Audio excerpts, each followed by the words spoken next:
Bonjour, Bonjour tout le monde.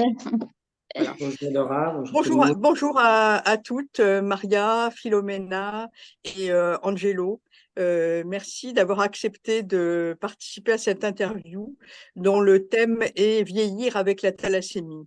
En fait, je vous ai connus tous les trois dans les années 90, je pense, au début de votre suivi à l'hôpital Henri Mondor. Et Oui. j'avais pensé vous réunir. Vous vous connaissez pas. En fait, ça fait 30 ans que vous êtes suivis à Mondor, tous les trois, mais vous vous croisez rarement. Et donc, je trouvais que c'était une bonne opportunité. En fait, vous êtes tous les trois d'origine portugaise. Mhm. Vous avez à peu près le même type de thalassémie. Peut-être Angelo a une forme un peu plus sévère puisqu'il a démarré les transfusions très tôt dans sa vie, puisqu'il a démarré les transfusions à l'âge de 2 ans. Et pour vous, Philomena et Maria, vous les avez commencés quasiment à l'âge adulte. Vous étiez transfusés de temps en temps, ponctuellement. Ouais, Tous les c'est ça. trois, vous avez subi l'ablation de la rate, la splénectomie, comme on appelle, comme on Ouais, faisait à l'époque pour réduire les besoins des transfusions. Et ouais, qui amène certaines complications maintenant. On sait qu'on évite à tout prix d'opérer la rate. Maria et Angelo, vous avez connu l'hépatite C, qui à l'époque n'avait pas de traitement. Et l'hépatite C, plus la surcharge en fer sur le foie, ça peut donner des complications à type de cirrhose. Et même Maria a été maladroite. greffée du foie Mm. à partir en 2009 à cause de ces complications Ouais, qui mettaient en jeu la vie. Et donc, depuis 2009, vous vivez avec un foie greffé. Voilà, c'est ça. donc je vais m'arrêter là et je vais vous demander de vous présenter chacun à votre tour et de dire un peu votre parcours de soins, un petit peu comment si vous êtes né au Portugal ou né en France, à partir de quel moment on a fait le diagnostic de votre maladie et quelles ont été les grandes étapes de votre parcours de soins. Voilà, je vous laisse démarrer. Qui veut commencer? Hein? Bah, je sais pas. Bon, qui commence? Oui, Maria. Allez-y, Maria. Moi? Eh bien, moi, j'ai été diagnostiquée enfant, pareil. J'avais l'âge de 3 4 ans au Portugal, parce que mes parents étaient encore là-bas. Et là-bas, il n'y avait pas beaucoup de traitements, puisqu'ils avaient découvert la maladie déjà, mais j'avais dû être transfusée à l'époque, ça ne se faisait pas, il fallait faire des dons personnels pour le sang. Dans mon village, il y a beaucoup de personnes qui ont participé à cette époque à donner du sang pour moi. Et Mhm. ensuite, comme ils ont dit que j'avais une espérance de vie très courte, mes parents, j'ai continué à être suivie de temps en temps à l'hôpital. De temps en temps, j'avais une complication, une transfusion, vraiment en cas d'extrême. Et quand on est venu en France, j'avais déjà 10 ans. Et bon, la première année, ça a été à peu près difficile. Après, j'ai atterri à Henri Mondor. Je devais avoir entre 11 ans, 10 ans, 11 ans. C'était, je sais plus, en 72 par là. Parce que vous êtes né C'était en 1959, hein? Ouais, ça devait être en Ça, comme, 71-72 que j'ai été hospitalisée à Henri Mondor la première fois. Et à partir de là, j'ai été suivie tout le temps, mais pour le sang, les prises de sang, etc., et les soins, de temps en temps, j'avais une transfusion, mais c'était beaucoup moins répétitif, hein. C'était peut-être, je sais pas, 2 fois par an, des choses comme ça. En grandissant, on n'a pas eu besoin puisque pas vraiment, parce que enfin, comment dirais-je, j'étais un petit peu surveillée, donc j'avais pas le droit à l'école de faire du sport, etc. Mon enfance a été tranquille, en fait. oui, mais J'étais un petit peu, vous avez trouvé que quand même vous étiez un petit peu exclu de pas mal de choses. Bah oui, parce que je pouvais pas faire de sport, j'étais souvent très épuisée, donc des professeurs eux-mêmes me mettaient un peu à part et du coup, bon, j'avais réussi quand même à faire un petit peu la scolarité, un petit peu, on va pas dire normale parce que c'était pas normal, mais jusqu'à l'adolescence et puis, mais côté maladie, j'ai commencé à avoir, bah, j'avais tous mes suivis à Henri Mondor après. Au service du professeur Dreyfus. Ensuite, ça a été le docteur Galacteros. Et puis après vous, bien sûr. Mais j'étais beaucoup moins transfusée étant jeune. J'ai commencé à être transfusée. J'étais transfusée peut-être une fois tous les 3, 6 mois.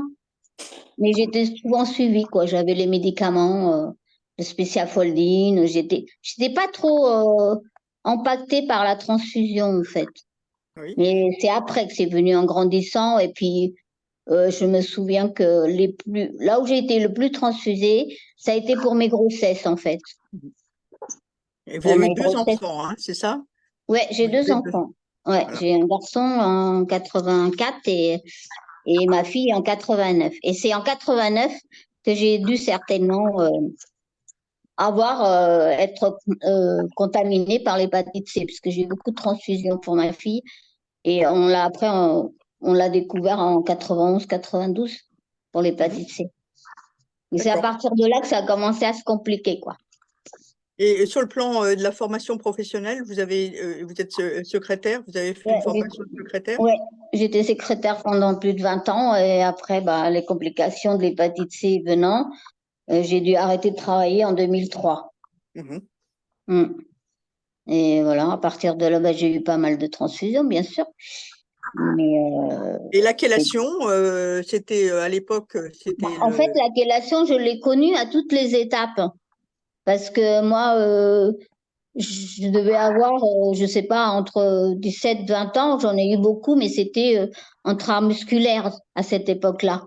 Mhm. C'était pas Oui. avec les appareils. Après, j'ai Après, on connu s'est des. rendu compte que intramusculaire, ça servait pas à grand-chose. Et donc, Ouais, on a mis en place la perfusion sur 10 heures. Et ouais. là, vous avez connu les pompes. Oui, j'ai connu les Tonnes. pompes, ouais, les premières pompes qui faisaient beau du bruit et qui n'étaient pas très faciles à poser tout ça. Mais bon, en fait, j'ai suivi tous les avancements, quoi, on va dire. Mhm. Voilà. D'accord. On va passer à Philomène.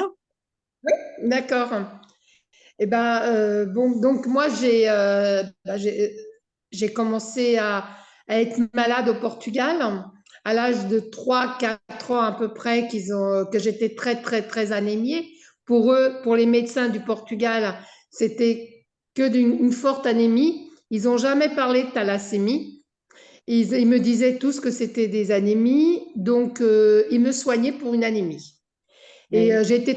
j'étais transfusée à peu près au Portugal aussi, 2 ou 3 fois par an, tous les ans jusqu'à 7 ans à peu près. Pareil, avec des recherches, des dons de sang, parce qu'il n'y avait pas des poches de sang à Oui, tout à fait. disponibilité.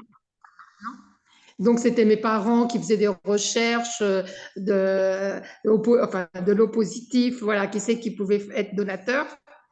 Et à 7 ans, on est venu, avec mes parents, je suis venue en France, vivre en France. Et je suis tombée à l'école, je suis tombée très, très, très malade.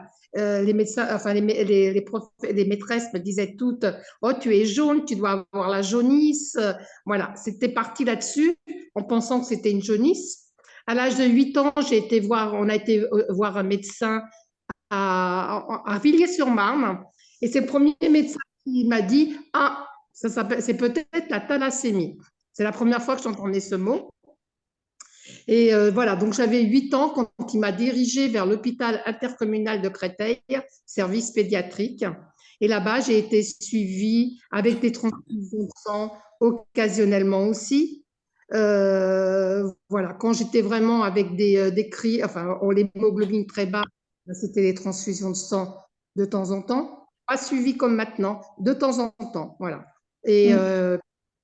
et puis ensuite, j'ai été à l'âge de 12, peut-être 11 12 ans, à l'ouverture d'Henri Mondor. Je suis partie à Henri Mondor, donc au service du professeur Reyes, qui a commencé à me suivre. Et voilà, et j'ai été transfusée, pareil, de temps en temps, voilà, par rapport à mon hémoglobine de temps en temps. Où j'ai été le plus souvent transfusée, ça a été pendant ma grossesse en 1982. Là, j'étais transfusée toutes les semaines. Et après la, oui, voilà. Et après ma grossesse, ça a été occasionnellement pareil jusqu'à dernièrement, jusqu'en 2013, où là vraiment j'ai commencé à être plus assidue, plus fatiguée, plus besoin d'être transfusée. Voilà. Donc j'ai pareil, j'ai Et sur le plan professionnel, vous avez… j'ai toujours, alors au début, je me dirigeais vers le secrétariat, mais je n'y arrivais pas. Donc, j'ai toujours été caissière. J'étais caissière de l'âge de 20 ans j'ai travaillé jusqu'en 2016-2017. Et après, mais en mi-temps thérapeutique. J'ai trouvé, voilà, jusqu'en 2010 à mi-temps et de 2010 à 2017 à mi-temps thérapeutique. D'accord. Et je pense que vous avez un fils, c'est ça? Oui, j'ai un fils qui a 40 ans, qui lui, bah, il a la thalassémie mineure Oui, et pour l'instant qui n'a aucun problème, qui se déclenche, qui n'a rien du tout. d'accord. On va passer à Angelo. Oui, bonjour. Donc, je m'appelle Angelo, j'ai 58 ans. Donc, je suis né en France. La thalassémie a été découverte vers l'âge de 2 ans. Enfin, à la naissance, ça avait été diagnostiqué maladie de Collet. Bon, je ne sais pas Maladie exactement. de Coulet, oui, c'est ça. C'est Oui, Cooley, oui. oui, Et c'était le nom de thalassémie majeure. C'était parce que c'était un monsieur qui s'appelait Coulet qui avait découvert la thalassémie. d'accord. Et donc, commencé à être transfusé à l'âge de 2 ans. Donc, pendant toute mon adolescence, jusqu'à l'adolescence et à l'âge adulte, j'étais suivi à Botono. C'est un hôpital à Paris qui n'existe plus. Après, j'étais un peu en perte de vue, on va dire pratiquement 10 ans, entre l'hôpital pour enfants et le temps que j'arrive à Mondor, dans les années 90. Donc, j'avais pas vraiment de suivi. Donc, j'avais pris la routine avec mon médecin qui venait me transfuser à domicile. J'allais au labo. Enfin, voilà, j'étais un peu abandonné, quoi. Et donc, bon, mais pendant mes premières années de travail, ça a quand même était très très utile pour moi dans le sens où c'était super souple au niveau de la transfusion, mais enfin c'était dans des conditions qu'on peut plus faire aujourd'hui. Euh, donc après j'ai commencé à être suivi à Mondor, où là j'ai connu le professeur Galacteros et Dora Bachir. Donc là on a commencé des transfusions, disons dans un cadre plus médical, plus sérieux. Et donc là, en 95, on a découvert un diabète suite à une surcharge en fer. Dans les années 90, j'ai été aussi diagnostiqué pour l'hépatite C, l'hépatite B, dont j'ai guéri enfin, tout seul, sans traitement. Enfin, si vous voulez, le virus n'est plus actif. Donc, au niveau professionnel, j'ai travaillé dans 2 sociétés principalement, une pendant une quinzaine d'années et la dernière pendant 17 ans, toujours à plein temps. Il n'y a que les 3 dernières années de ma dernière société où j'étais passé à 2 tiers temps par rapport à la fatigue du transport parce que j'avais pratiquement 3 heures de transport par jour. Et donc là, j'ai arrêté en 2019 au moment du Covid. Et là, je suis passé par la pré-retraite, mais là, si vous voulez, je ne suis pas encore en retraite, mais je suis pris en charge par la MDPH et donc j'ai ma pension d'invalidité que j'avais obtenue au moment du départ de mon emploi.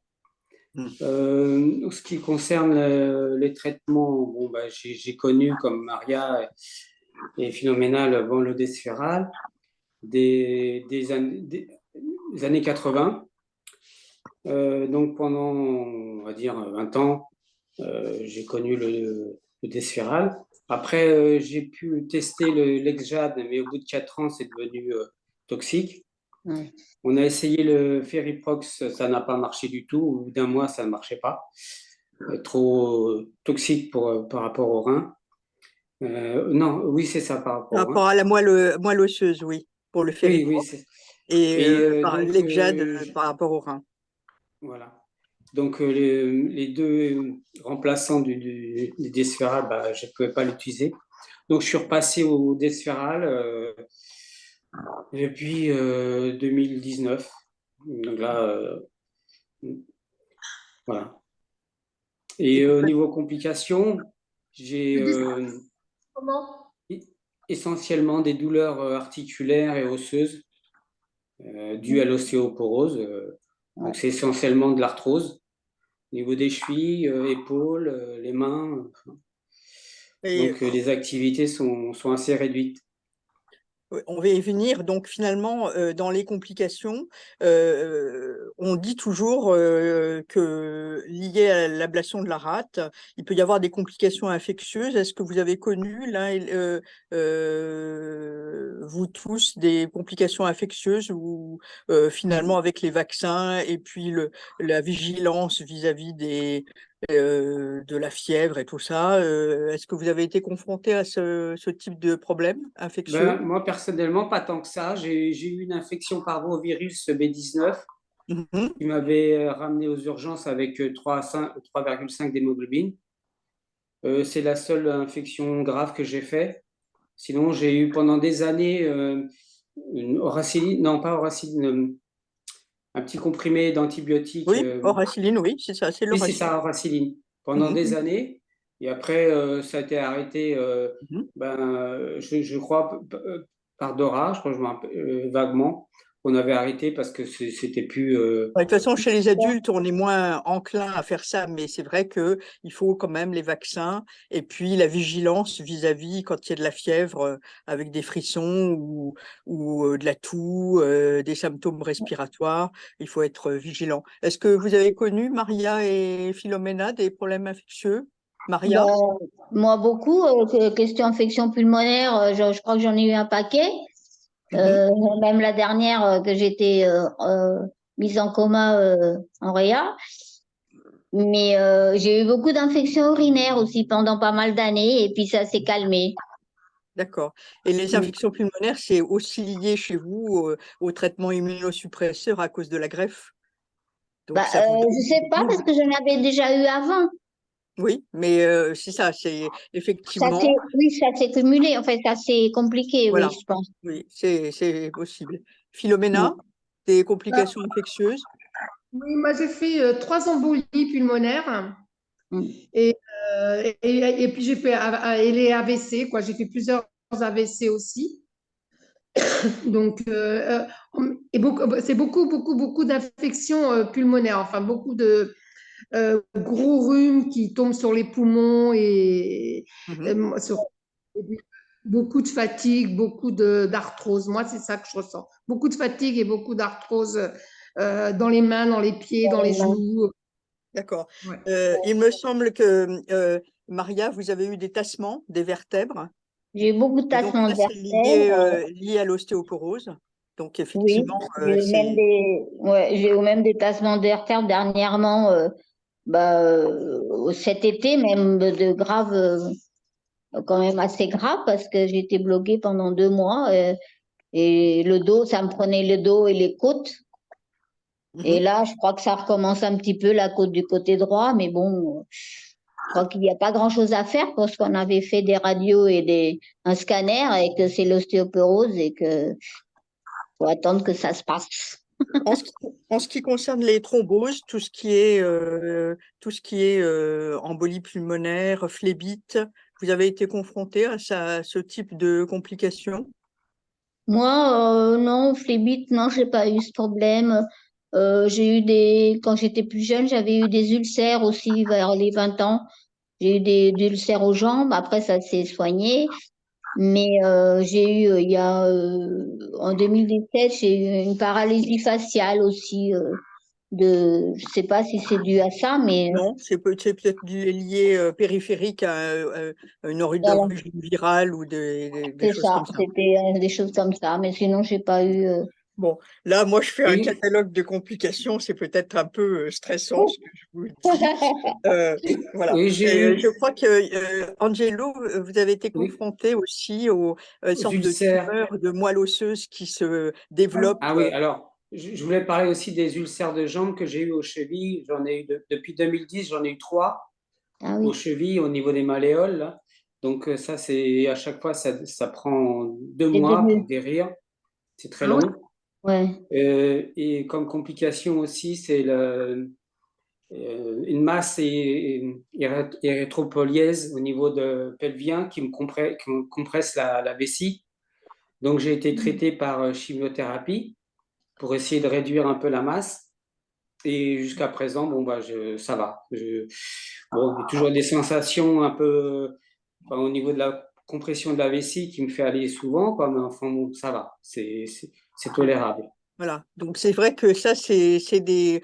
Maintenant, on est beaucoup plus attentif parce que ces tumeurs de moelle osseuse qui se développent de façon un petit peu pas à l'endroit voulu, ça survient surtout quand on est peu transfusé, quand les transfusions sont Ouais, pas assez ouais, efficaces. C'est-à-dire que c'est pour ça que maintenant, on maintient un taux d'hémoglobine avant la transfusion beaucoup plus élevé. plus élevé qu'avant.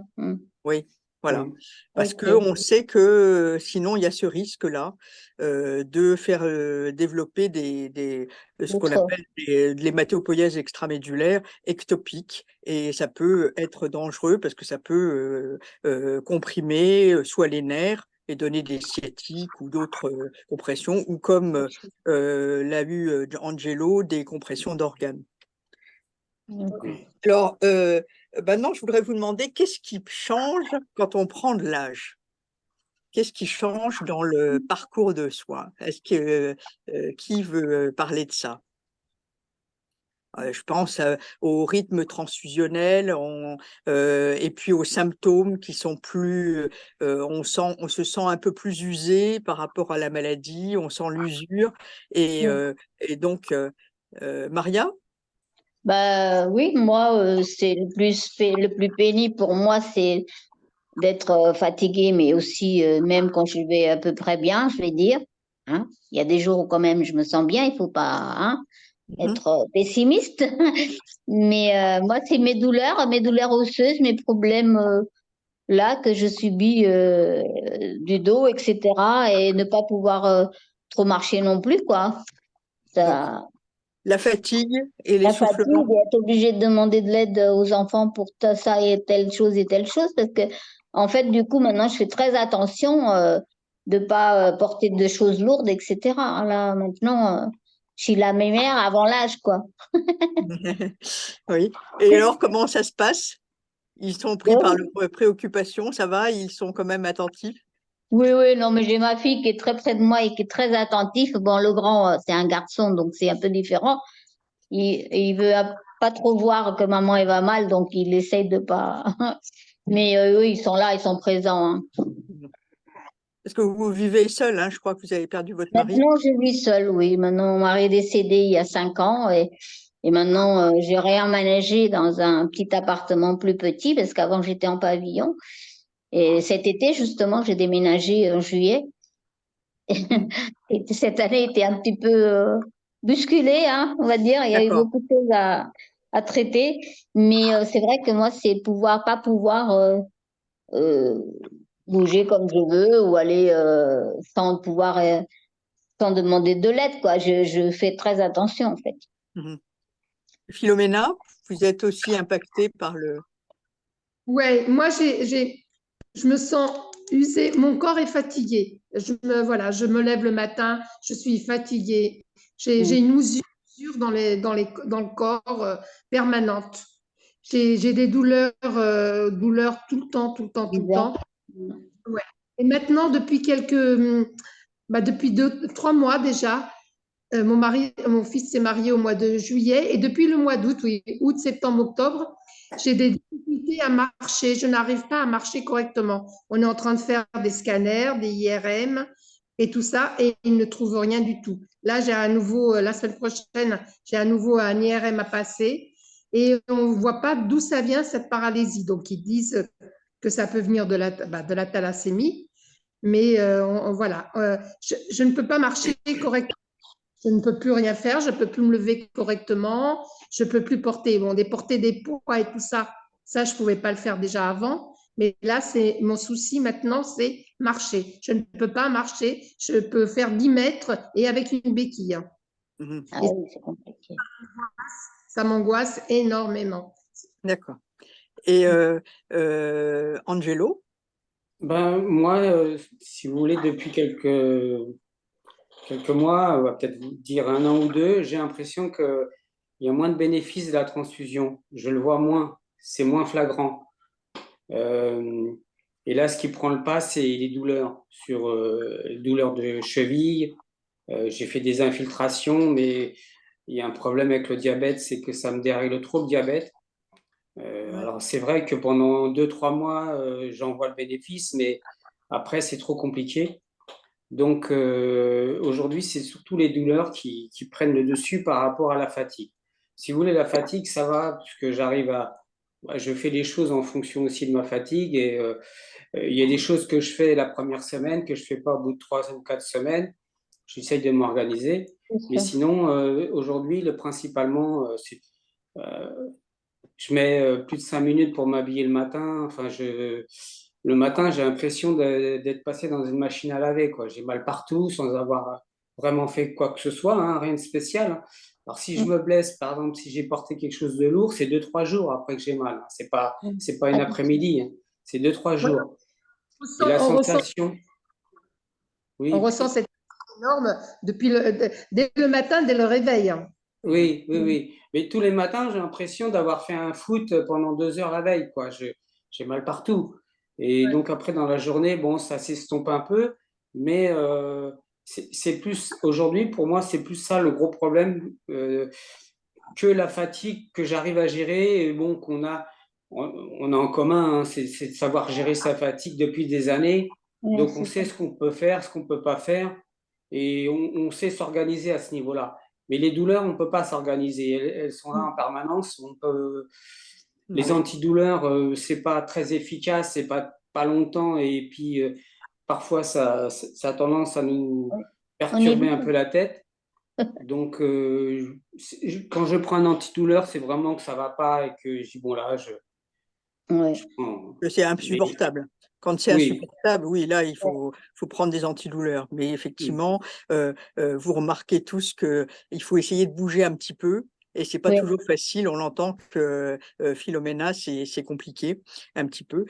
Par rapport à l'agenda de suivi, parce que plus on avance en âge, plus on a affaire à des spécialistes. Et c'est vrai que tout est concentré quasiment sur l'hôpital Henri Mondor, hein. Tous les spécialistes s'occupent à la fois de la drépanocytose et de la thalassémie. Il y a des choses qui ressemblent. Comment ça se passe? Alors moi, De- pardon Maria, vas-y Maria. Non, allez-y, allez-y, allez-y. Non, moi, je disais que j'ai ma rhumatologue qui est aussi à Henri Mondor. Et entre la rhumatologue Henri Mondor, j'ai mon cardiologue aussi à Henri Mondor. Et voilà, le suivi, dès qu'il y a besoin de quelque chose, le médecin des consultations nous envoie voir un spécialiste et ça se passe bien. Mhm. Oui, c'est le même procédé. Voilà.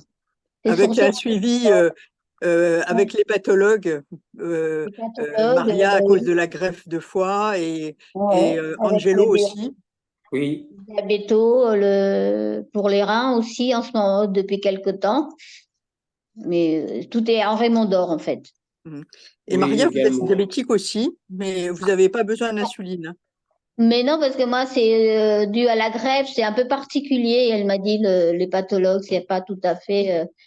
C'est pas un diabète, on va dire, comme le type 2 ou le type 1. C'est encore un autre différent. Mhm. Et puis j'arrive, je suis bien et les taux sont pas alarmants.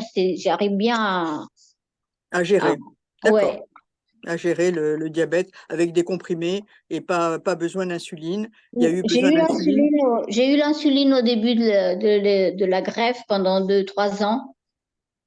Et après, on a changé de médicaments. Et maintenant, avec les médicaments, j'arrive à bien gérer.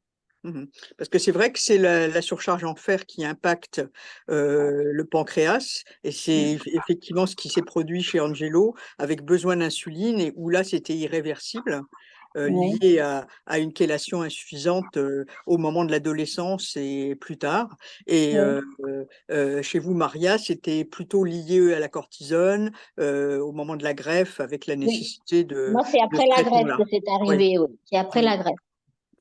Et les autres soins qui sont les soins dentaires, l'ophtalmo, des choses comme ça, parce qu'il y a les effets des chélateurs, il faut contrôler ça régulièrement, les Ben, effets. moi, les yeux, maintenant, je surveille tous les 2 ans. Mais je le fais en ville maintenant parce qu'à l'hôpital, les rendez-vous, c'était un peu compliqué. Et également, le reste, quoi. Tout ce qui est les yeux, les dentaires, c'est pareil, je le fais en ville. Mhm. Oui. Angelo, il y Alors, a Oui, des choses à moi, signaler, ça? oui, bah, moi, par rapport aux yeux, je fais aussi à Mont d'Or. J'ai été opéré de la cataracte des 2 yeux au Chic. Et donc, ça a été suivi à Mont d'Or. Mais dans le cadre du suivi par rapport au diabète, donc régulièrement, j'ai des fonds d'œil. Euh, pour les dents, je fais aussi à Mont d'Or parce que les cabinets près de chez moi, par rapport au diabète, ils n'aiment pas trop parce qu'ils ont peur des complications. Donc oui. là, j'ai dû me faire extraire une dent. J'ai fait 4 cabinets en ville. Il n'y en a aucun qui a voulu me faire l'extraction. Donc j'ai dû venir à Mont d'Or pour une extraction par rapport au risque de complications. Donc en fait, pratiquement 90% de mon suivi il est à Mont d'Or. Alors, À part les semelles orthopédiques que je fais à côté de chez moi, mais sinon, D'accord. Et puis les troubles de l'audition, je crois, Angelo, vous avez été impacté par ça aussi, hein. oui, J'ai dit, il y a la fois de l'âge, mais aussi peut-être un effet toxique des chélateurs. oui, oui. Donc, oui, oui, j'ai fait un- j'ai Un oublié le nom, audiogramme mais et puis il y a des oui, prothèses auditives. j'ai aussi des prothèses auditives, oui. Oui. Mais bon, j'ai du mal avec ça parce que c'est pas naturel. J'ai du mal à. C'est plus agréable, j'entends mieux, mais le côté, j'ai du mal à m'y faire. Oui, et j'entends. Et donc, je vous ai demandé de vous concentrer sur les valises et les ballons. On a assez parlé des valises. On va parler maintenant des ballons, c'est-à-dire ce qui vous motive, ce qui vous fait plaisir dans la vie. Et donc, on va commencer par Angelo parce qu'effectivement, il a dit qu'il aimait beaucoup écouter de la musique. Et bon, pour écouter de la musique, il faut des oreilles. Et finalement, il arrive à se contenter. Et puis, en plus, c'est un spécialiste du son. Donc, je pense que il bricole des appareils hi-fi et donc peut-être qu'il arrive à trouver son compte et à écouter de la musique dans des bonnes conditions. C'est pas vrai, Angelo? Oui, oui, tout à fait. Alors, malgré que, bon, j'utilise pas les prothèses pour écouter la musique, si vous voulez, je sais quelles sont mes lacunes au niveau des fréquences. Et donc, inconsciemment, je compense. Et donc, quand j'écoute un système, je tiens compte de ça. Donc, j'arrive à évaluer, et j'ai quand même travaillé 17 ans en tant que technicien son à la Maison de la Chimie. Donc, j'ai une certaine connaissance à ce niveau-là. Donc, ça me permet, malgré mes problèmes d'oreille, euh, de pouvoir apprécier une bonne qualité sonore dans des systèmes hi-fi que je remets en état, des systèmes hi-fi des années 70-80 qui étaient un peu plus performants que ce qui se fait aujourd'hui. Enfin, bon, c'est différent. Et Elle est donc, bonne. oui, je passe beaucoup de temps. J'achète, je revends et puis je répare et je passe beaucoup de temps. C'est une vraie passion. Mhm. Et c'est un talent aussi. On peut Bon, pas dire après, on c'est a des parlé. connaissances, bon, mais Oui. c'est pas de, si vous voulez, c'est quelque chose que je pratique depuis 30 ou 40 ans, hein, c'est pas. Mhm. Maria? Oui. Quels sont Ben, les ballons? quel c'est le ballon? Moi, les ballons, moi, ce qui me motive, ça a toujours été ma famille. Donc, c'est très important pour moi, hein, c'était les enfants, etc. Par contre, maintenant, je faisais beaucoup de choses aussi. Hein, je faisais du tricot, Ah, on vous entend plus. On n'entend plus. euh, Voilà. aujourd'hui, la lecture, on arrête un peu parce que j'ai mal aux mains, donc je peux plus trop attraper l'aiguille, etc. Je fais des petites sorties, je vois mes amis et les petits enfants de temps en temps, et on fait des choses comme ça. Mhm. Mm. Vous lisez aussi pas mal. Et je lis pas mal, ouais, je lis tout et je lis. Voilà. Mhm. OK. Et Philomena? Alors moi, j'aimais beaucoup, beaucoup la marche. J'aimais beaucoup marcher. Justement, avec le problème que j'ai aux jambes, je ne marche plus. Et j'aimais beaucoup la lecture. J'adore lire et Mm. faire des jeux, des mots fléchés, des mots de lettres. Et j'ai un problème au niveau des yeux. Je vois de moins en moins bien. Et apparemment, j'ai des cataractes, mais le médecin, pour l'instant, ne veut pas les enlever. Je ne sais pas pourquoi. Il m'a vu diminuer de plus en plus et il a dit on va encore attendre 6 mois pour voir si on en enlève la cataracte. C'est-à-dire que quand on parle au médecin, même un spécialiste de la thalassémie, ils sont un peu paniqués d'intervenir en tant que chirurgien, en tant que petite anesthésie, ils ont un peu peur. Comme pour les dents, ils ne veulent pas m'arracher les dents, un peu comme pour Angelo. C'est difficile de trouver un dentiste pour se faire arracher les dents. Alors moi, jusqu'à maintenant, c'était la marche à la lecture. Et pour l'instant, c'est beaucoup canapé et écouter de la musique. Mhm. Voilà. Voilà. OK. Oui, On fait tous Marion? pareil, hein. je voulais rajouter pour Philomena, par rapport à la cataracte, moi j'ai fait les deux. Ça dure 10 minutes, mais je vous assure que c'est très efficace et on regrette de ne pas l'avoir fait avant. Mhm. Et Oui, insister donc là-dessus parce il que faut en parler avec le médecin de l'hôpital de jour. Ça, c'est si des vous êtes choses, quand gêné, c'est des oui. choses comme ça, il faut en parler. Comme pour effectivement toutes les mesures, c'est inscrit dans le document Orphanet Focus Handicap que j'avais fait avec le docteur Bernit de Marseille, qui après maintenant est en Guadeloupe, pour la thalassémie. Il y a vraiment il faut vous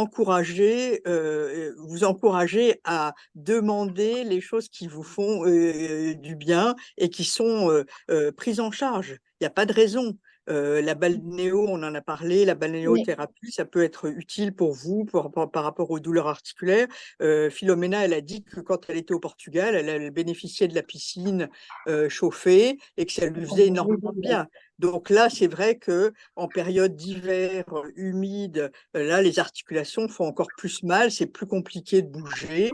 Donc, il faut qu'on puisse adapter, il faut s'autoriser à demander les aides qu'il faut, hein. Il y a des spécialistes, il faut les titiller pour qu'ils acceptent et leur expliquer ce que c'est que la thalassémie. C'est pas grand-chose. Une fois qu'on est transfusé, une fois qu'on bénéficie des soins, il n'y a pas de raison. Et moi, ça me choque pas que les extractions dentaires soient faites à l'hôpital, parce que s'il y a des difficultés à organiser en ville. Mm.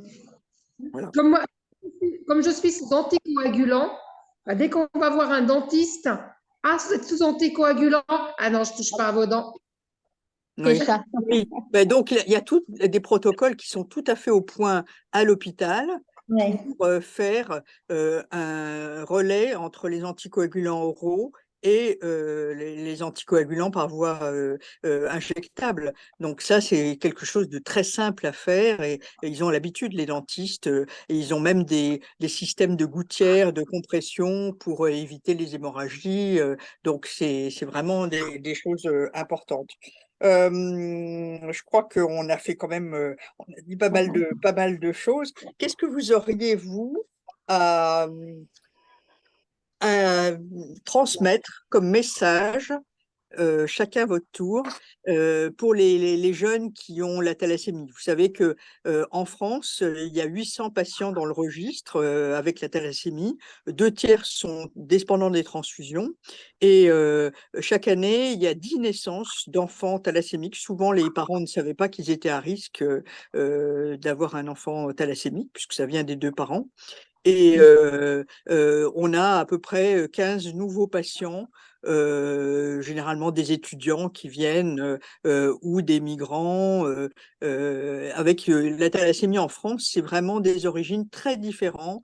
L'Europe du Sud, certes, le Maghreb, l'Asie aussi, où il y a des formes particulières de thalassémie. Donc, qu'est-ce que vous auriez comme message vis-à-vis de votre expérience à vous et pour les jeunes? Ben moi, je vais leur dire simplement il faut continuer à se battre. On arrive à s'en sortir.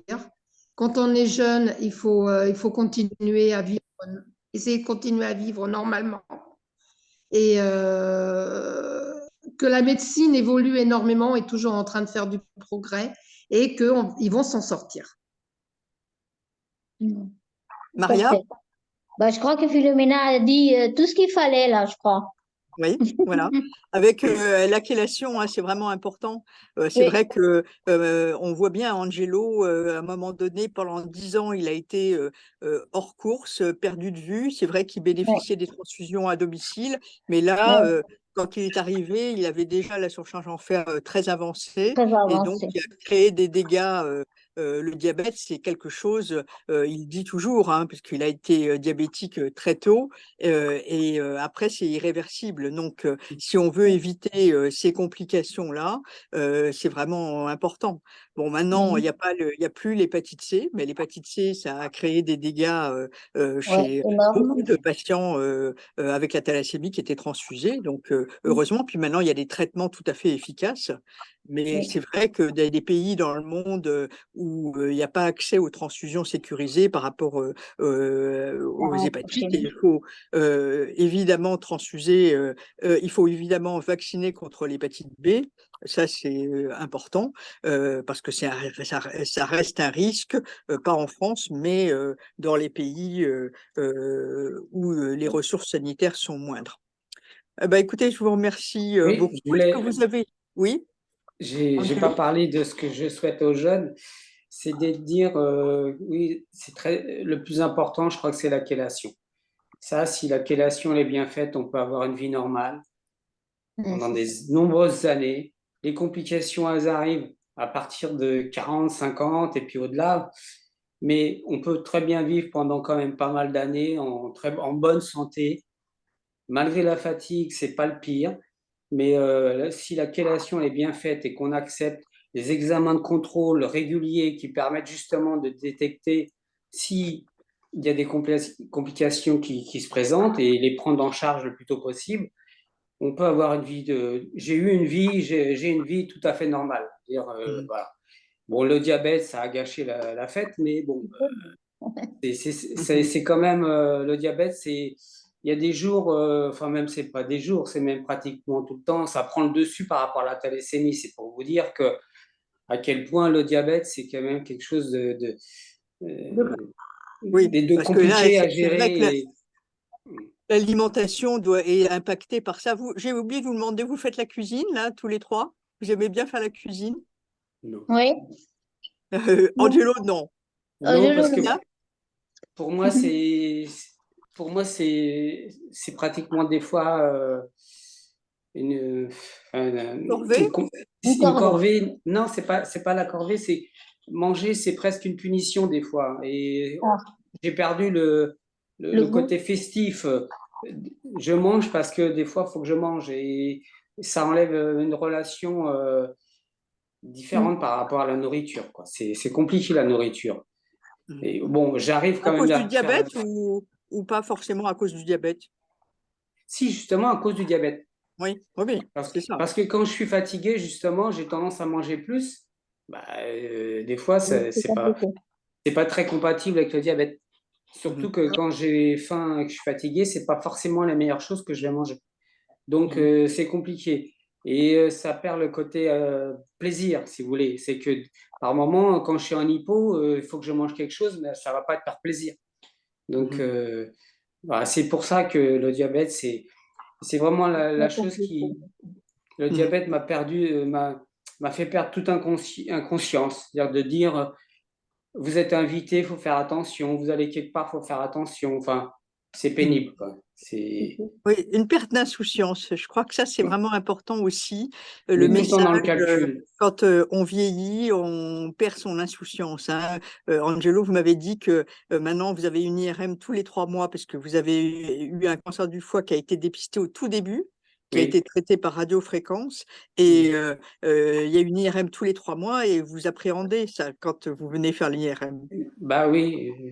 Avant, quand j'en faisais, bon, c'était dans le cadre du suivi. Bon, on trouvait jamais rien. Ça me faisait pas grand-chose de faire un IRM. Mais maintenant, j'angoisse de trouver qu'on trouve autre chose, quoi, à chaque fois, quoi. Ah oui. Mhm. On Ça me comprend. rassure plus. Oui. Et la cuisine, mesdames, c'est plutôt les dames qui font la cuisine. Ah, Ouais. ben, moi, j'aimais bien cuisiner, j'aime bien cuisiner. C'est vrai que là, le tenir debout, c'est pas très évident pour moi. Voilà. Donc, j'essaie d'éplucher mes petits légumes assise. Et puis, je fais beaucoup de soupe en ce moment. En ce moment, c'est la période froide. Je fais de la soupe, mais j'aime bien cuisiner. J'aime bien des petits plats. J'aime Maria? bien, Ah, j'aime bien moi aussi, manger des… j'aimais bien cuisiner tout au long de ma vie de maman j'ai beaucoup fait à manger. Et mon mari était un grand mangeur, donc je faisais beaucoup à manger. Mais aujourd'hui, c'est vrai que pour moi, toute seule, je vais au plus rapide. Mais Bah oui. j'essaye de manger normalement des Équilibré. choses qu'il faut. Ouais. Et Voilà. équilibré, ouais. Mhm. Pas trop de choses faites à l'avance, etc. Non, non. Et comme j'ai mal aux mains, bah, pour les épluchures, ça commence à être un peu difficile. Donc, des fois, Oui. mais Il faut s'adapter, hein. Enfin, on se rend compte que vraiment l'adaptation, tout le c'est temps, ça. vous vous adaptez à toutes les situations. Et ça, c'est quand même, moi, je suis Bah, assez admirative ouais, je de ce m'adapte. courage. Avec beaucoup de médicaments, on n'a pas parlé, mais souvent, il y a beaucoup, beaucoup de médicaments à prendre. Ah bah oui, la prise de médicaments le matin, c'est quelque chose, hein. Oui. Combien vous en prenez sans indiscrétion? Vous savez Ben un moi, le peu, vous avez matin, compté? en gros, j'en prends 2, 4, 6, 7. Et puis après, dans la journée aussi, parce que moi, j'ai mes anti-rejets à prendre 2 fois par jour. Ça, il faut pas que je les oublie. Donc, des fois, c'est un petit peu la course. Je Voilà. mets l'alarme et tout, hein, parce que Et le Desferal, c'est fait, c'est différent le Maria, soir. Ouais, en fin de c'est journée. l'infirmière qui vient le faire. Ouais, en C'est fin de l'infirmière, journée. hein, Hmm. parce que c'est plus comme ça, on est obligé. Hein, Comme ça, on est plus régulier, on va oui. dire. Ouais. Alors que Angelo, il le gère lui-même, hein, le Oui, Desferal. oui, oui, Et oui. Philomena, vous avez quoi comme chélateur, vous? Bah écoute, j'ai oublié. Je vais Black regarder, Jade? attendez. C'est ça, c'est ça. Ah oui. Attendez. Je regarde parce que j'ai la tête qui fait vite. Je ne sais plus. Euh,